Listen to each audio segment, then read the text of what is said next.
네, 안녕하세요. 브릿지 조한송 기자입니다. 새 정부 출범을 앞두고 부동산 시장에 또 한 번의 변화의 기류가 감지됩니다. 인수위가 가장 먼저 처방이 나선 것은 양도세입니다. 보유세 부과 기준일이죠. 6월 1일 전 매도 부담을 줄여서 매물을 유도하고자 이 다주택자의 양도세 중과 배제를 1년간 한시적으로 배제하기로 밝혔습니다. 시점만 4월이냐 5월이냐만 남았고요. 시행은 확정이 됐습니다. 지난해 하반기부터 대출 규제 강화 등으로 매매 거래가 얼어붙은 상황인데요. 이 상황에서 이 다주택자들이 매물을 내놓는다면 시장에는 큰 영향을 미칠 것으로 예상이 되는데요. 그래서 오늘 브릿지는 팔지 말지 이 기로에 놓인 다주택자들의 셈법을 알아보도록 하겠습니다.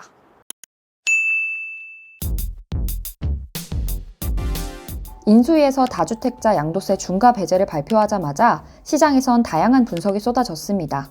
매도인의 문의가 늘었다. 한편으론 관망세 영향으로 매물이 줄었다는 분석도 있습니다. 매물량은 어떨까요? 일단 데이터를 살펴보도록 하겠습니다.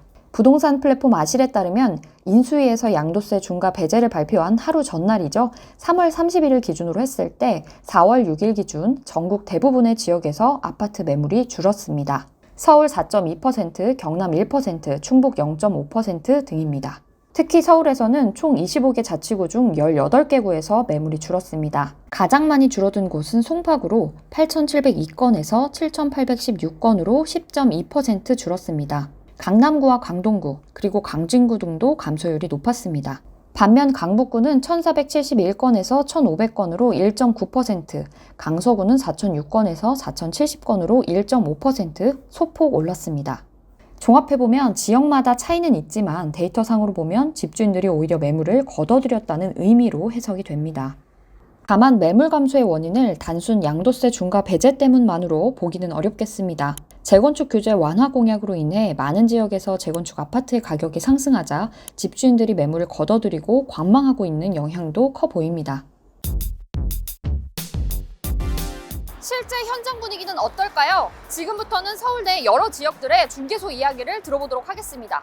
다주택자 같은 경우는 세금이 잘못 팔면 하나는 거의 세금으로 날아갈 형편이었잖아요. 수시로 이제 컨택 하시는 분들이 이제 그런 이야기를 하는 거죠. 이제 좀 되면 예를 들면 조금 똘똘한지 말고는 정리를 이제 좀 1월 뒤에 한번 해볼까 이러는 거죠. 그럼 일단 매물은 지금 사실 그냥 완전히 잠겨 있었는데 조금 나올 수 있겠죠.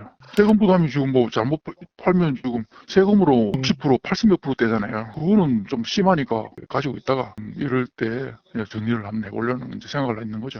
더 오른다기보다는 지금까지 많은 관심을 갖던 지역은 내리지는 않는다. 이런 거고요. 좀 비관심 지역 같은 경우는 매물은 좀 더 나올 수 있다. 이렇게 보셔야죠. 아니, 전혀요. 차분해요. 그냥 투자가 막 전화 온다거나 그러지도 않고, 매도인들이 매물 내놓는다든지, 거둬들인다든지 그것도 없고, 사실 매물은 작년에 다 들어갔어요. 양도세 1년 가지고 주세 될까요? 1년이면 그거 다주택자들이 세팅하는데 그렇게 효과적인 기간은 아니에요. 지금 된다 할지라도 6월 1일 기준이니까 6월 1일까지 해봤자 4월달, 5월달 2달밖에 안 되는데 다주택자들이 그리고 6월 1일 기점으로 해가지고 팔까요? 그렇다면 서울 외곽 지역과 지방은 어떨까요? 다주택자가 물건을 판다면 외곽에 보유한 물건부터 내놓을 것이라는 전망이 많습니다.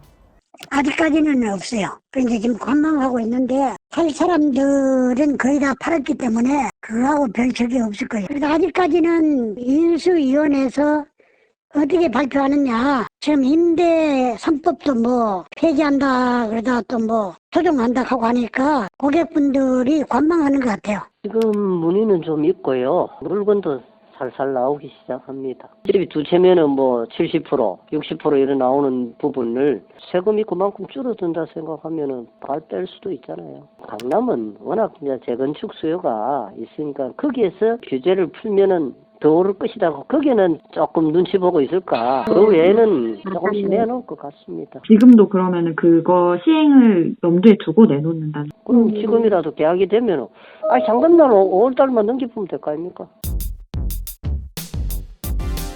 네, 지금부터는 강남 자산가들의 컨설팅을 맡고 있는 이춘란 리얼리치 에셋 대표님과 안수남 세무법인 다솔 대표님의 의견을 들어보도록 하겠습니다.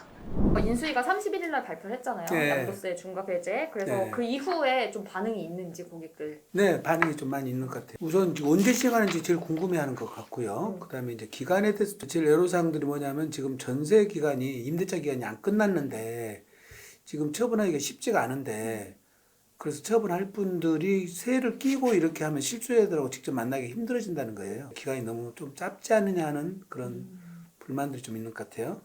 그럼 대체적으로 팔 의향이 좀 높은 것 같으세요? 상당히 수요는 있습니다.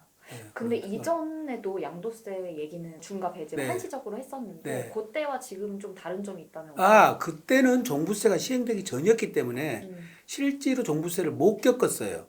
그런 상태에서 상향 추세에 있었기 때문에 처분하고 난 다음에 집값이 올라버렸잖아요. 2020년도에 6월 말까지는. 그러니까 처분하신 분들이 전부 다 후회를 했잖아요. 네, 그리고 그때는 처분할 때 10년 이상 보유자로 한정을 했어요. 그러다 보니까 대상자가 많지 않았던 거죠. 두 가지가 달랐어요. 2021년도 것을 12월 달에 경험한 바로는 거의 2020년 대비해서 2배 반에서 3배까지 올랐잖아요. 종부세가 만만치 않다는 것을 이제 실감을 한 거죠. 두 번째는 부동산이 어느 정도 이 정도 올랐으면 많이 오른 거 아니냐. 더 지속적으로 오르기는 쉽지 않겠느냐. 보합세 내지 이렇게 좀 그렇게 전망하신 분들이 주로 많은 것 같아요. 저희들이 봤을 때는 반 이상 더 다주택자들은 팔 것 같다. 그럼 언제쯤 내놓을까요? 지금 바로 내놓을 사람들도 많고요. 세를 안고 들은 분들은 실수요자들한테 아무래도 계약기간이 끝나야 되니까 그런 것들이 조금 이제 시기 조절을 해야 될 거고 5, 6월달 가버리면은 가을 이사철로 미뤄지기 때문에 그때가 피크가 아닐까요? 기한이 길어지면은 너무 네. 안 내놓을 것 같으니까 1년으로 줄인 건데 그거에 대해서는 어떻게 보세요? 2년으로 했어야지 더 매물 유도 효과가 있다고 보시는 거예요? 너무 길어지는 것도 매물의 시장 나오는 것이 좀 한계가 있을 수도 있습니다. 5월에 만약에 시행된다. 4월이 될 수도 있지만 네. 그런데 보유세가 기준이 6월 1일이니까 그 전에 팔아야 되는데 근데 네. 잠금까지 하고 나면은 되게 타이트하잖아요. 네. 그럼에도 불구하고 이 기간에 내놓는 분들이 있을까요? 그렇죠. 종부세가 급한 사람들은 땡겨서라도 잔금을 못 받는더라도 소유권 이전을 해가지고 명의 이전을 해주고 나중에 잔금을 받는 방법으로 스스로도 땡겨서 할 수는 있죠. 두 채 갖고 있으신 분들은 버틸 힘이라도 있는데 세 채, 네 채 갖고 계신 분들은 상당히 충격이 컸어요, 사실은 작년에. 그래서 그분들 매물은 어느 정도 나올 거라고 보여져요. 강남주택이 있고 서울에 다른 건물이 있다면 당연히 에이스를 갖고 있고 다른 주택수를 줄이겠죠. 그게 최근에 와서 이제 세액 계산을 해보신 분들이 꽤 이제 지금 나오고 있고. 네, 일반 세율. 세율이 이제 얼마냐. 아까도 지금 방금 그렇게 해서 다녀가신 분도 있는데 그러면 이제 그 정도 같으면 팔아야 되겠다 하는 분들이 이제 나오더라고요. 쟁점이 중요하냐? 그래서 해봤자 중요할 거다 이런 의견이 있었잖아요. 네. 그거에 대해서는 어떻게 보세요? 그러니까 이제 요것이 사실은 이제 증여로 돌아갈 가능성도 있어요. 부담부 증여 같은 걸 해서. 부담부 증여도 양도세가 줄어드니까. 네. 그렇게 이용되는 소지는 충분히 있습니다. 그러면 결론은 예전보다 매도 의향이 높아진 건 사실이지만 여전히 증여도 증여 쪽으로도 갈 가능성이 있다. 네.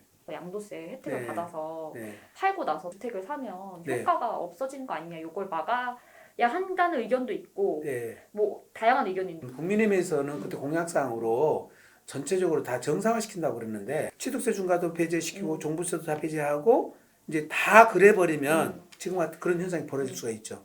팔아가지고 대체시켜버린다든지 다른 방법으로 쓰는데 취득세 중과는 당분간 안 풀 것 같거든요. 근데 취득세 중과세가 2주택자나 3주택자가 만만치가 않잖아요. 10억 넘어가면 13.4%라는 세금이 우선 그 돈이 부담이 들어가기 때문에 굉장히 큰 돈이에요.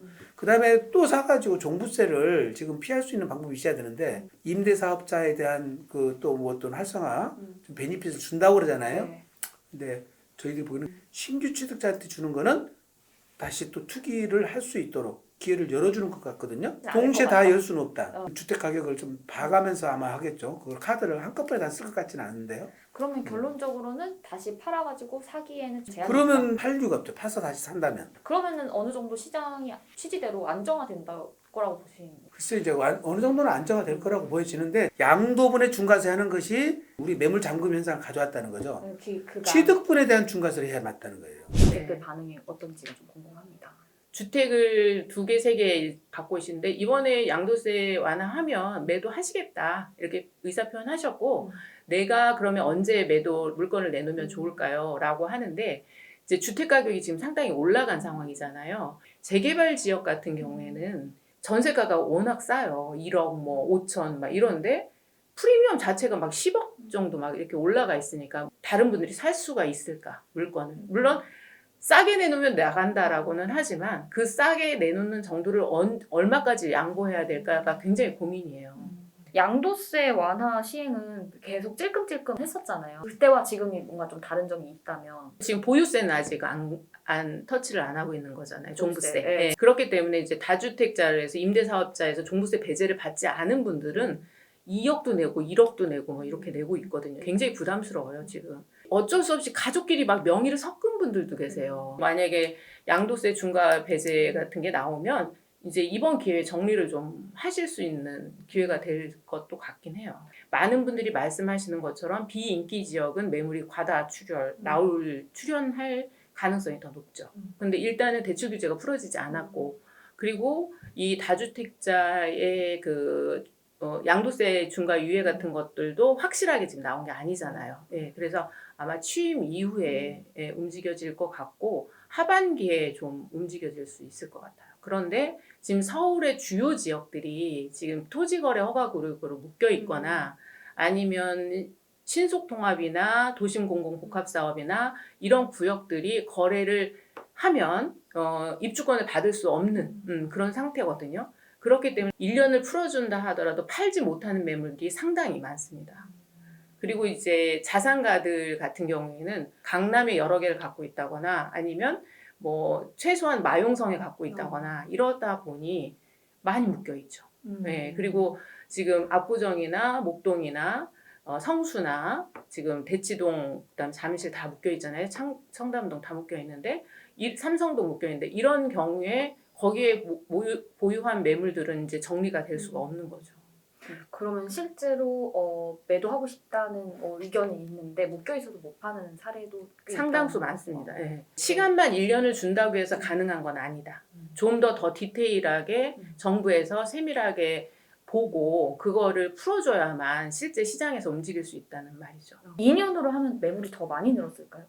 2년으로 하면 그 지금 토지거래 허가구역으로 묶인 곳들이 풀어질 수 있는 시간적인 타이밍이 올 수도 있어요. 재건축 시장은 조합 설립이 되고 3년 이내에 사업 시행인가가 안 나면 매도를 할 수가 있잖아요. 그래서 그런 타이밍이 또 나오면 그분도 매도를 할 수 있는데 지금 재건축은 일단 뜨거운 감자로 떠오르고 있기 때문에 재건축 시장을 제외한 매물을 내놓을 가능성이 높다는 거죠.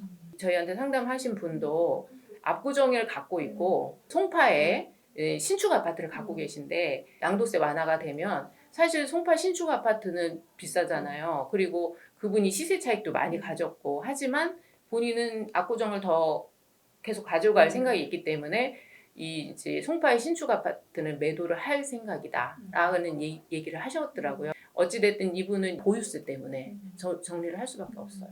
저희가 보통 시뮬레이션 할 때는 종부세 시뮬레이션을 연도별로 해요. 양도세를 중과 배제를 해서 매도를 했을 때 그리고 이 돈을 그냥 통장에 넣어놓지는 않잖아요. 그러면 이 돈은 과연 어떻게 투자할 것인가.